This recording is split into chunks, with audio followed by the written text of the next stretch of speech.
नमस्कार मंडळी, स्वागत आहे तुमचं आमच्या चॅनलमध्ये। आवाज महामुंबईचा, शोध बातमीचा, कौल मनाचा। चला तर मग आमचे चॅनल लाईक करा, शेअर करा आणि सबस्क्राइब करा। धन्यवाद। भोंदू अशोक खरातला पुन्हा पोलीस कोठडी, न्यायालयात तृप्ती देसाईंचा आक्रमक पवित्रा, गोंधळाचे वातावरण।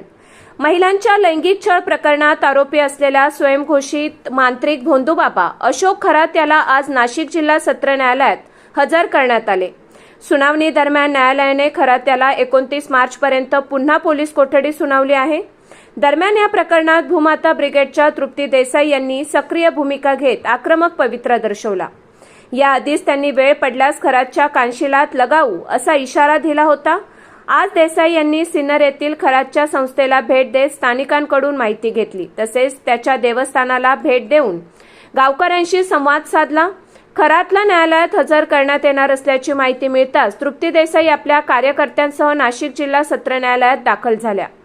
संभाव्य तणाव लक्षात घेऊन पोलिसांनी न्यायालय परिसरात कडेकोट बंदोबस्त ठेवला होता। शेकडो पोलीस यावेळी तैनात करण्यात आले होते। खरातला पोलीस व्हॅनमधून न्यायालयात आणत असताना देसाई आणि त्यांच्या कार्यकर्त्यांनी आक्रमक भूमिका घेत व्हॅनच्या दिशेने धाव घेतली। परिस्थिती तणावपूर्ण होताच महिला पोलिसांनी तत्काळ हस्तक्षेप करत देसाई यांना अडवले। सुनावणी दरम्यान देसाई आणि त्यांच्या सहकाऱ्यांनी न्यायालय परिसरात ठिय्या आंदोलन केले। सुनावणी संपल्यानंतरही पुन्हा एकदा त्यांच्या गटातील विनोद नाठे नावाच्या कार्यकर्त्याने खरातच्या दिशेने धाव घेण्याचा प्रयत्न केला, मात्र पोलिसांनी वेळीच अडवून परिस्थिती नियंत्रणात आणली। या सर्व प्रकारामुळे न्यायालय परिसरात काही काळ गोंधळाचे वातावरण निर्माण झाले होते। दरम्यान या प्रकरणामुळे सामाजिक संघटना अधिक आक्रमक होण्याची शक्यता व्यक्त केली जात आहे। आवाज महामुंबईच्या चॅनलसाठी धर्मेंद्र प्रधान, नाशिक। खरात जो भोंदू जो नीच आदमी है, उसका जो प्रकरण बाहर आया है वो 1 साल पहले आया था। तब अगर किसी ने कोई तो एक IPS एक IAS या कोई भी मंत्री, कोई मिनिस्टर, कोई भी जो भी कर सकता है, उसने अगर इंक्वायरी सही तरीके से की होती और जिसने आवाज़ उठाया उसका आवाज़ दबाया नहीं होता, तो उसके ऊपर प्रेशर किसने डाला? कौन मिनिस्टर इनको बचा रहे थे? इसको ये इतना हवा में क्यों घूम रहा है? मैं वो गांव में गया, मीरगांव में, मैं दिन भर वो गांव में हर घर में गया, तो गांव वाले बोलते वो छूट के आएगा, उसको कुछ होगा नहीं। बड़े बड़े लोग बाबा खरात त्याला अटक झाली, यापूर्वी आरोप झाले होते, आता काय आरोप? बघा, अशोक खरात जो आहे तो विकृत आहे आणि ही विकृती जी आहे ती महाराष्ट्राला कीड लावणारी आहे। पुरोगामी महाराष्ट्र आहे हा आपला, आणि पुरोगामी महाराष्ट्रामध्ये जर अशा घटना घडत असतील, 500हून अधिक व्हिडिओ अशा पद्धतीचे लैंगिक शोषणाचे रेकॉर्डेड आहे, 1500हून अधिक महिलांवर असे अत्याचार केलेले। त्यामुळे महाराष्ट्रातल्या प्रत्येक महिलेची हीच भावना आहे की त्या खरातला जेव्हा कोर्टात आणलं जाईल, त्याला जे आहे ते त्याला एकतर महिलांच्या ताब्यात द्या किंवा त्याच्या 2 कानाखाली द्या, आणि त्यातलीच एक मी सर्वसामान्य महिला आहे, त्यामुळे त्याला कोर्टात आणले तर आम्हाला जे काय आमच्या भावना आहेत ते आम्हाला व्यक्त करायच्या आहेत, म्हणून आम्ही आलो। पोलिसांना मी तेच सांगतो, आम्ही जर काही कायदा हातात घेण्याचा प्रयत्न केला, चुकीचं केलं तर आमच्यावर गुन्हा दाखल करा, पण त्या खरातला सोडू नका, त्याला प्रोटेक्शन नका देऊ, आम्हाला आमचं काम करू द्या। यापूर्वी आपल्याकडे पेनड्राईव्ह आला होता, तुम्ही 5 मार्च 2026ला माझ्याकडे पेनड्राईव्ह आला। जेव्हा मी ते व्हिडिओ बघितले आणि तेव्हा आम्हाला समजलं की 12 मार्च 2026चं जे आहे ते ऑस्ट्रेलियाचं तिकीट खरातने काढलेलं आहे। त्यामुळे नुसती पत्रकार परिषद घेतली असती तर तो परदेशात कदाचित त्याच दिवशी पळून गेला असता, आणि म्हणून याच्यामध्ये फिर्यादी महिला आली पाहिजे, गुन्हा दाखल झाला पाहिजे, अशी माझी जी आहे ती इच्छा होती। आणि म्हणूनच 6 तारखेला माझ्याकडे काही नगरची आणि नाशिकची लोक आली होती, आणि नाशिकचे पोलीस फार काही त्याच्यात मागच्या वर्षीपासून इंटरेस्ट घेत नव्हते। त्यामुळे नगरच्या SP-कडे, सोमनाथ घारगेंकडे हे प्रकरण पाठवलं।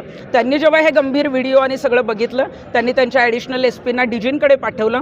DG-कडून जे आहे ते CM-कडे गेलं, आणि मुख्यमंत्र्यांनी आदेश दिल्यानंतर मग फिर्यादी महिला जी आहे ती हजर झालेली आहे आणि त्याच्यामध्ये गुन्हा दाखल झालेला आहे। कराळ्यांकडे हे प्रकरण गेलं होतं, पोलीस अधिकारी काय वाटतं? बघा, IG दत्तात्रय कराळे हे नाशिकचे जे आहेत ते संचालक परिक्षेत्राचे प्रमुख आहेत। दत्तात्रय कराळेंना हे प्रकरण माहीत होतं। जेव्हा श्रीरामपूरचं पत्रकाराची न्यूज आली तेव्हाही त्या पत्रकाराला नोटीस पाठवा किंवा कारवाई करा असा श्रीरामपूरला कोणी फोन केला?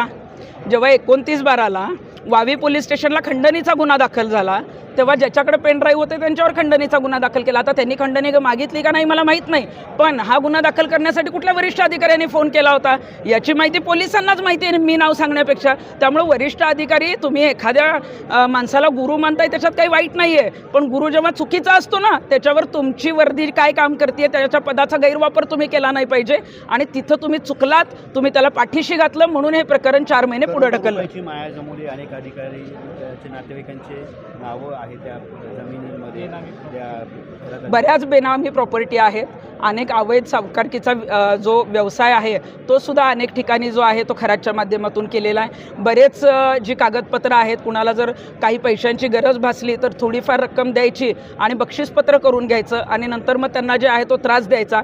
एखादं कोणी ऐकतच नसेल तर त्याला बेपत्ता करायचं, त्याला मारून टाकायचं, अशापर्यंत प्रकरणं गेलेली आहेत. आणि एवढा मग क्रूर कर्म करणारा एखादा माणूस असेल राक्षसी प्रवृत्तीचा तर त्याला मकोका अंतर्गत कारवाई करून फास्ट ट्रॅक कोर्टामध्ये हे प्रकरण नेऊन